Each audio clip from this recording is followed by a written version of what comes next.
Hello everyone, hope you guys are doing fine. I'm Jatin Verma. So this is daily editorial analysis for 21st of August 2018. तो दोस्तों इस video में हम बात करेंगे editorial analysis की द हिंदू से जो रीजनल कॉम्प्रिहेंसिव इकोनॉमिक पार्टनरशिप पे है। उससे पहले बताना चाहूंगा कि I am Jatin Verma, I am an educator on Unacademy. आप मेरे को अनअकैडमी पे फॉलो कर सकते हो simply by searching for the name Jatin Verma on Unacademy. वहां पे आप डेली न्यूज एनालिसिस जो कि आज 21 अगस्त का रिकॉर्ड कर दिया गया आप वहां पे पा सकते हैं। इसके अलावा जिन लोगों को हिंदू का पीडीएफ या जिन लोगों के यहाँ पे हिंदू नहीं पहुंचता है, आप आईएएस तैयारी विद जेवी सिंपली जेवी टाइप करके आप ये चैनल को फॉलो कर सकते हो। वहां पे डेली 7 बजे के करीब द हिंदू की कॉपी जो है अपलोड कर दी जाती है, तो आप उसे पा सकते हो वहां पे। एंड गाइस इसके अलावा फेसबुक ग्रुप है आईएएस तैयारी विद जतिन वर्मा। यहाँ पे I keep on sharing the important news articles, PDF वगैरह जो यूपीएससी करंट अफेयर्स के हैं वो आप यहाँ पे पा सकते हैं, और जो हमारी मैगजीन है करंट अफेयर्स की वो भी आप यहाँ पे पा सकते हो। Now editorial stay with RCEP, ये कैटर करेगा हमारे जीएस मेंस पेपर 2 के इंटरनेशनल रिलेशंस को, जो इंटरनेशनल ग्रुपिंग्स का टॉपिक है उसके लिए ये रेलेवेंट रहेगा।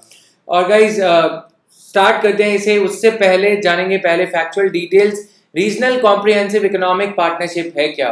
ये जो एरिया आप कलर देख रहे हो, China, India, Myanmar, Thailand, Vietnam, ये सब कंट्रीज को मिला के जो ग्रुपिंग बनाई जा रही है, as the name itself tells you, regional comprehensive economic partnership.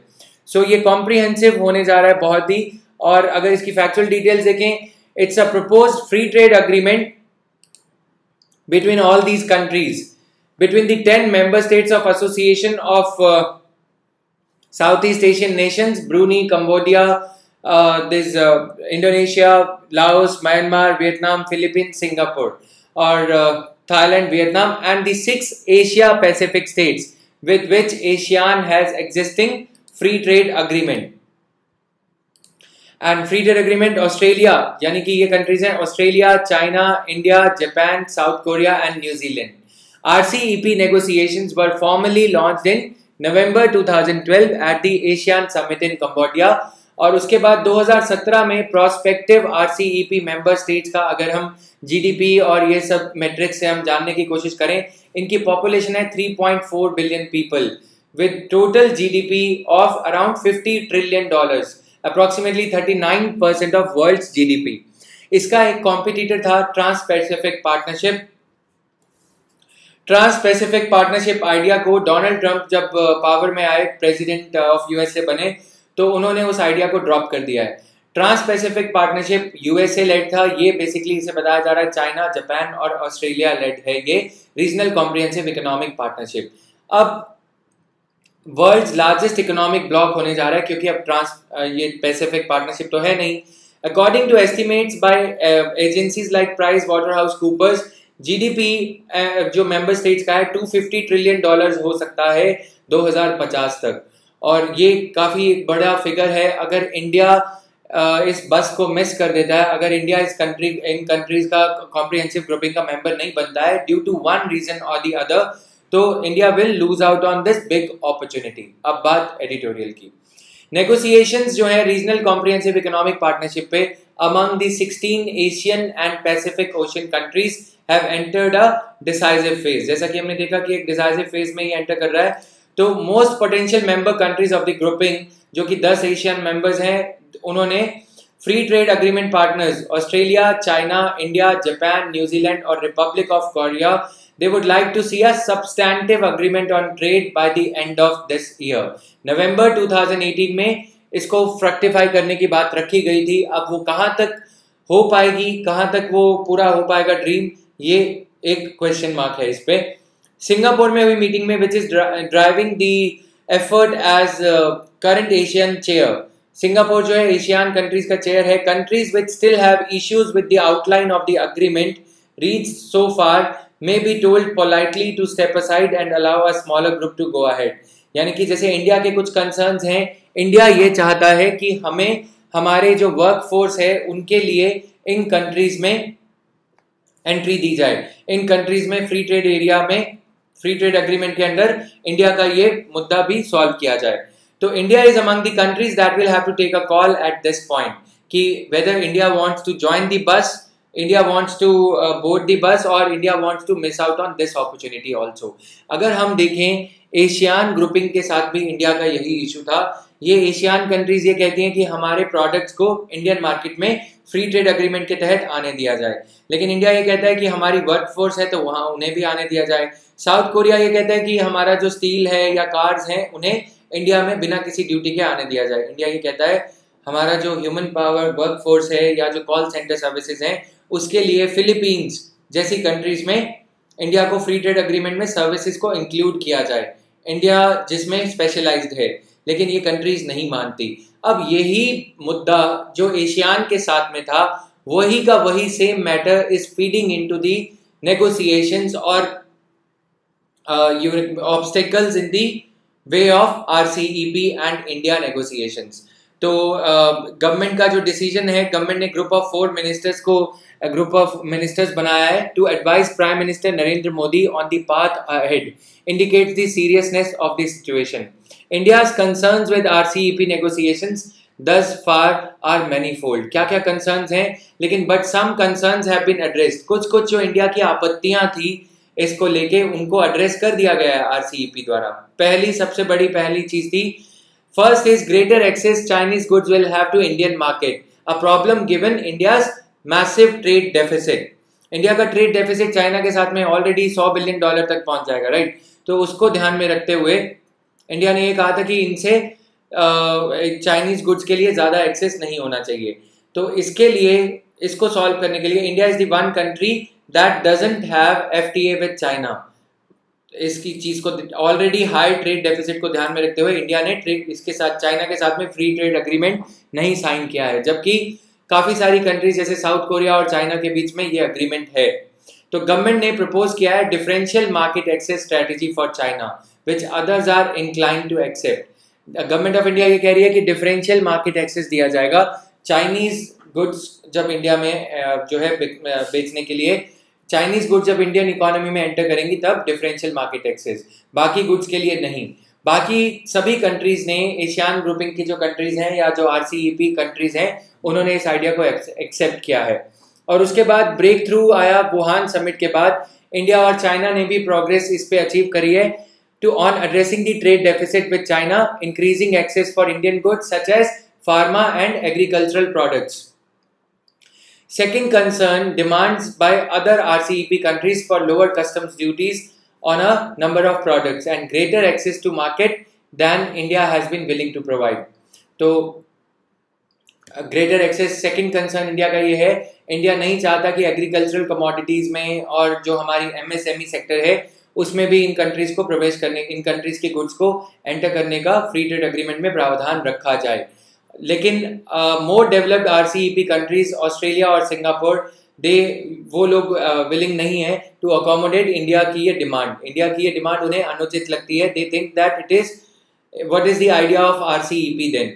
Naturally now अब इंडिया ये कह रहा है कि हमारे लिए भी तो फिर लिबरलाइज किया जाए हमारे वर्कफोर्स की फ्री मोबिलिटी, जो मुद्दा हम यूरोपियन यूनियन कंट्रीज के साथ नहीं सुलझा पा रहे। यूरोपियन यूनियन और इंडिया के बीच में भी फ्री ट्रेड एग्रीमेंट की बात करी जा रही है। जो मुद्दा हम ब्रिटेन और इंडिया बायलैटरल रिलेशन में देखते हैं वही मुद्दा हम यहाँ पे भी South Asia, South East Asian countries के साथ में भी देख रहे हैं। Naturally none of this is made easier by the fact that some of the RCEP countries including India are headed for elections next year। अब अगर नेक्स्ट ईयर इलेक्शन होने जा रहे हैं तो आमतौर पर ये देखा जाता है कि गवर्नमेंट्स जो है प्रोटेक्शनिस्ट हो जाती हैं। अब गवर्नमेंट अपना जो बेसिकली ये वर्कर्स का मुद्दा है, ये सब मुद्दे पे, एग्रीकल्चरल फार्मर्स के मुद्दे पे गवर्नमेंट ऑफ इंडिया के पास में जो लीवे है, जो गुंजाइश है, वो बहुत कम बचती है। Despite these concerns, Government of India must take into account deeper strategic pitfalls of either slowing down India's RCEP engagement or walking out of the talks at this stage। अब क्योंकि जो नॉर्म्स हैं रीजनल कॉम्प्रिहेंसिव इकोनॉमिक पार्टनरशिप के, उन बुनियादी principles को, norms को, जिनके बेसिस पे आगे चल के नेगोशिएशंस हुआ करेंगी RCEP की, अगर इंडिया इस बस को अब मिस कर देता है, इस अवधि को, इस अपॉर्चुनिटी को अगर मिस कर देता है तो इंडिया के लिए बहुत देर हो जाएगी। जैसे आज हम WTO रिफॉर्म के लिए, IMF के रिफॉर्म के लिए हम कहते रहते हैं या फिर वर्ल्ड बैंक वगैरह की गवर्नेंस रिफॉर्म के बारे में हम बार बार मुद्दा ये यूनाइटेड नेशंस में रखते हैं, वैसे ही कहीं रीजनल कॉम्प्रिहेंसिव इकोनॉमिक पार्टनरशिप का जो फाउंडेशनल अग्रीमेंट है उस पर जब अग्रीमेंट हो रहा है तो इंडिया की डोमेस्टिक पॉलिटी में आने वाले इलेक्शंस के चलते बाधा उत्पन्न नहीं होने देना चाहिए, या फिर इंडिया कंप्लीटली ये डिसाइड कर ले कि हम इतनी बड़ी जो मार्केट हमने देखा 250 ट्रिलियन डॉलर्स की मार्केट हो जाएगी ये 2050 तक, क्या हम उससे ऑप्ट आउट करना अफोर्ड कर सकते हैं। Doing so would cut India out of the rule making process for the RCEP and give China further space in the regional trade and security architecture. So at a time when US has broken from the global concord on multilateral trade agreements, अब USA भी बाहर है और USA कुछ ज़्यादा बढ़ चढ़ के अब नहीं कर रहा है, USA विड्रॉ कर रहा है, ट्रांस पैसिफिक पार्टनरशिप हो या फिर Paris climate deal हो, and Indian walkout would endanger the united message that RCEP countries which represent 40% of the global GDP would wish to send out. अब उनके लिए भी कंपल्शन है RCEP कंट्रीज के लिए, अगर यूएसए ने ऑप्ट आउट कर लिया है और फिर इंडिया भी वॉकआउट कर देता है तो एक मैसेज चला जाएगा कि RCEP कंट्रीज जो 40% जीडीपी का रिप्रेजेंट करते हैं कि क्या मैसेज वो भेजना चाहती हैं। It would also be a sharp departure from India's Act East slogan and its extended outreach to ASEAN. तो यहाँ तक ये एडिटोरियल तो खत्म होता है। एडिटोरियल का ये कहना है कि एक्ट ईस्ट एशिया पे गवर्नमेंट क्या काम करना चाहती है, अब मौका है गवर्नमेंट के पास में एक्ट ईस्ट पे वाकई ही पॉलिसी पे एक्ट करने का। लेकिन हमें साथ साथ ये भी देखना होगा कि हमारी इकोनॉमी के लिए, भारतीय अर्थव्यवस्था के लिए इसका अंजाम क्या हो सकता है। अब ये डिप्लोमेट से कुछ चीजें जो मैंने ली हैं डिप्लोमेट मैगजीन से, how RCEP partnership would benefit India. For India regional comprehensive economic partnership offers ample opportunity. लेकिन इमीडिएट 3 बेनिफिट जो है, first of all RCEP agreement would complement India's existing free trade agreements with Asian nations and some of its member countries के साथ में, जो India का जैसे south Korea के साथ में है राइट और जापान के साथ में है, तो फ्री ट्रेड एग्रीमेंट को एक बूस्ट मिलेगा जो इंडिविजुअल कंट्रीज के साथ में, एशियन कंट्रीज के साथ में इंडिया ने ऑलरेडी साइन कर रखा है। और जो चैलेंजेस हैं इम्प्लीमेंटेशन कंसर्न्स को लेके, ओवरलैपिंग एग्रीमेंट्स हैं और नूडल बॉल हो गया एक तरह का, मतलब ऐसी गुत्थी बन गई जिसे सुलझाना मुश्किल हो रहा है, एमिनेटिंग फ्रॉम इम्प्लीमेंटेशन कंसर्न्स। अब फ्री ट्रेड एग्रीमेंट तो हैं लेकिन उन्हें इम्प्लीमेंट करने में जो प्रॉब्लम्स आती हैं उसको सुलझाने में RCEP का जो ब्रॉड गाइडलाइंस या जो प्रिंसिपल्स होंगे उसके अंडर वो भी सुलझाए जा सकेंगे। इस विषय में RCEP would help India streamline the rules and regulations of doing trade which will reduce trade costs. अब RCEP को अगर हम देखें, वर्ल्ड ट्रेड ऑर्गेनाइजेशन में बार बार USA, इंडिया, USA, चाइना, हम देख रहे हैं टैरिफ वॉर चल रहा है। अब ये क्या है, एक रीजनल है, रीजनल कॉम्प्रिहेंसिव इकोनॉमिक पार्टनरशिप। अगर वेस्टर्न वर्ल्ड यानी कि जो अपनी ही दुविधाओं में, प्रॉब्लम्स में आज फंसा हुआ है, जैसे कि हम देखते हैं यूरोपियन यूनियन और ब्रिटेन, ब्रेक्जिट, ओके, USA और EU का ट्रेड वॉर चल रहा है, USA और चाइना का ट्रेड वॉर। तो ऐसे विषय में ये रीजनल ग्रुप ऑफ कंट्रीज जो साउथ ईस्ट एशिया में हैं, उनके समक्ष इंडिया क्या पार्टनरशिप कर पाएगा, और उनके लिए जो structure of rules and regulations हैं वो जब डिसाइड हो रहे हैं, क्या इंडिया अफोर्ड कर सकता है बस को मिस करना, जबकि WTO ऑलरेडी एक डिफंक्ट बॉडी बनता जा रहा है। अगर WTO फंक्शनल होता तो फिर अमेरिका की हिम्मत नहीं होती ये एल्यूमिनियम और चाइनीज स्टील पे ड्यूटी लगाने की, या फिर इंडियन एल्यूमिनियम और इंडियन स्टील पे ड्यूटी लगाने की। और उसके बाद रीजनल कॉम्प्रिहेंसिव इकोनॉमिक पार्टनरशिप का एक फ़ायदा ये होगा कि अगर ईरान जैसी कंट्रीज़ पे सैंक्शंस लगाई भी जाएंगी, ये कंट्रीज़ अपना एक global economic governance architecture create कर लेंगी जिसपे कि सैंक्शंस का कोई इफेक्ट नहीं होगा, जहाँ तक US इकोनॉमी पे डिपेंडेंस ये इकोनॉमीज़ कम कर पाएंगी। ये सारी 16 बड़ी जो इकोनॉमीज़ हैं। Now it will also help achieve its goal of greater economic integration with countries east and southeast of India through better access। India के लिए ये सबसे बड़ी इसमें है, better access मिलेगा इंडियन गुड्स को। लेकिन दिसंबर 2017 में फॉरेन सेक्रेटरी ने पार्लियामेंट्री स्टैंडिंग कमेटी में ये कहा था, इंडिया अभी पूरी तरह से तैयार नहीं है, इंडिया में गुड्स हैं कहाँ। मेक इन इंडिया जब तक पूरी तरह से सफल नहीं हो जाता, तब तक अगर हम अपने जो गेट्स हैं ओपन कर देंगे for foreign goods to enter into our market, India के लिए ये हानिकारक हो सकता है। It would be detrimental for India. in the short to medium run until India develops the Make in India manufacturing capacity. Second, RCEP will facilitate India's integration into sophisticated regional production networks that make Asia the world's factory. तो India की integration इसमें हो जाएगी, जैसे हम समय समय पे यूएसए से काफ़ी सारी टेक्नोलॉजी के लिए अपील करते रहते हैं, और ये जो कंट्रीज़ हैं अगर इंडिया उन्हें एक्सेस देगा तो ये कंट्रीज़ बदले में शायद टेक्नोलॉजी भी शेयर करेंगी मैन्युफैक्चरिंग के लिए, जैसे जापान की रोबोटिक्स है, या फिर साउथ कोरिया भी काफ़ी स्पेशलाइज्ड है स्टील प्रोडक्शन और बाकी सारे प्रोडक्ट्स में.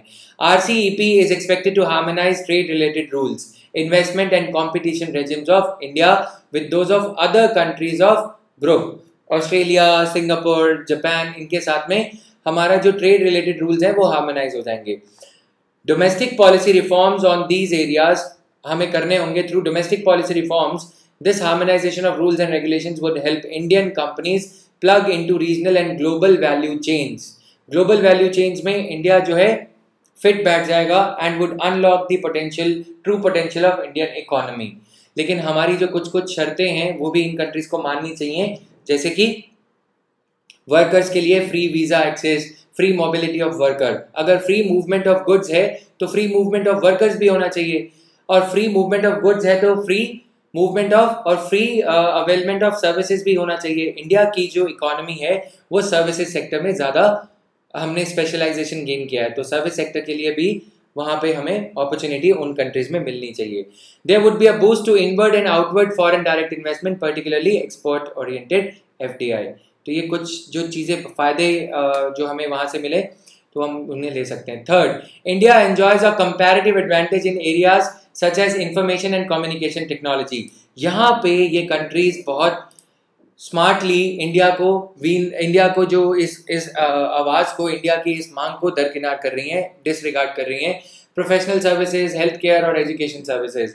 इन addition to facilitating foreign direct investment, RCEP will create opportunities for Indian companies to access new market. This is because the structure of manufacturing in many of these countries is becoming more and more sophisticated. अब ये countries जो है manufacturing में already जो है excel कर चुकी हैं, एशियन टाइगर, साउथ कोरिया और ये सब. लेकिन sophistication जो second generation sophistication इन countries में देखने को मिल रहा है, सर्विसिफिकेशन ऑफ मैन्युफैक्चरिंग होते जा रहा है. इंडिया जो है पूरी तरह से तैयार है इस चीज़ के लिए, सर्विसिफिकेशन के लिए. सर्विसेज सेक्टर में जैसा मैंने बताया इंडिया के पास में एडवांटेज है, लेकिन वाइटल रहेगा इंडिया के लिए to ensure that RCEP is truly comprehensive and does not just focus on market access for goods. RCEP countries ये चाहती हैं कि हम सिर्फ गुड्स पे करेंगे, लेकिन इंडिया चाहता है सर्विसेज में भी दो. Keeping these benefits in mind, India will need second generation reforms of its domestic economic policies, including those that reform its factor markets, labor market. Labour market में लेबर कोड बन रहा है 2014 से 2013 से, लेकिन वो पूरी तरह से अभी तक तैयार नहीं हो पाया. These reforms will help India better access other markets and will mitigate some of the repercussions for the Indian economy. जो कुछ बुरे अंजाम इंडियन इकोनॉमी के लिए हो सकते हैं RCEP की मेंबरशिप से, अगर इंडिया अपने आप में रिफॉर्म करता है, डोमेस्टिक रिफॉर्म लेके आता है, तो वो मिनिमाइज किए जा सकते हैं. लेकिन हमें ये ध्यान देना होगा, it is the time for polls. 2019 के जो पोल्स हैं उनको ध्यान में रखते हुए ये अब इंडिया के पास में रिफॉर्म्स का टाइम नहीं है, और गवर्नमेंट को पॉलिटिकली कोई ऐसा मूव नहीं लेना है जो इलेक्शंस के लिए डेट्रीमेंटल हो.